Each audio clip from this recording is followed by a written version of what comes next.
OPEC has agreed to extend production cuts by 9 months. The deal must now be approved by non-OPEC allies tomorrow. Domestic crude crossed $60 a barrel earlier in the day, but closed just below that mark. Brian Sullivan has more from Vienna.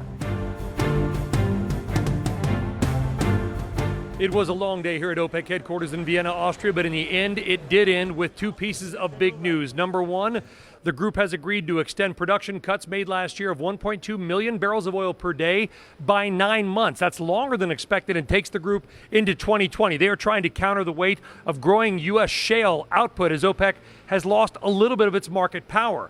But the second piece of news is designed to counter that.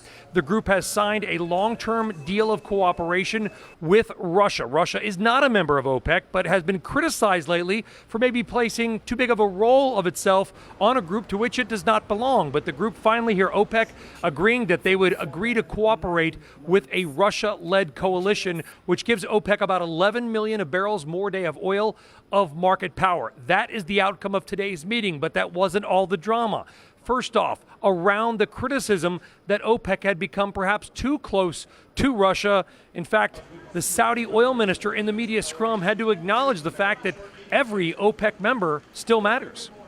We are very respectful of every member country. The fact of the matter is Saudi Arabia and Russia are the largest producers, and we are delivering the largest cuts.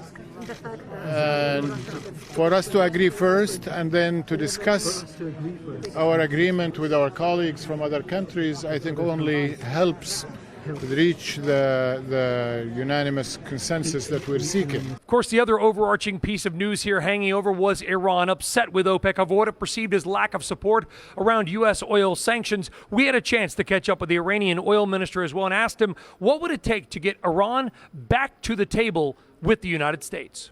If United States and the administration wants to change that environment between two countries, firstly should lift all sanctions put against Iranian oil and other areas. Then they will see significant change in the environment, and then we can do many things. A lot there and a lot of background noise as well. Effectively, what he said is we would need to stop our blockade of Iranian oil exports to have any hope of Iran coming back to the table. Either way, OPEC got Iran to the table. They signed that long-term deal. Tomorrow, it will be day 2 of the meeting where Russia makes its presence felt literally and figuratively. Could be another hot one inside and outside here in Vienna. For Nightly Business Report, I'm Brian Sullivan, Vienna, Austria.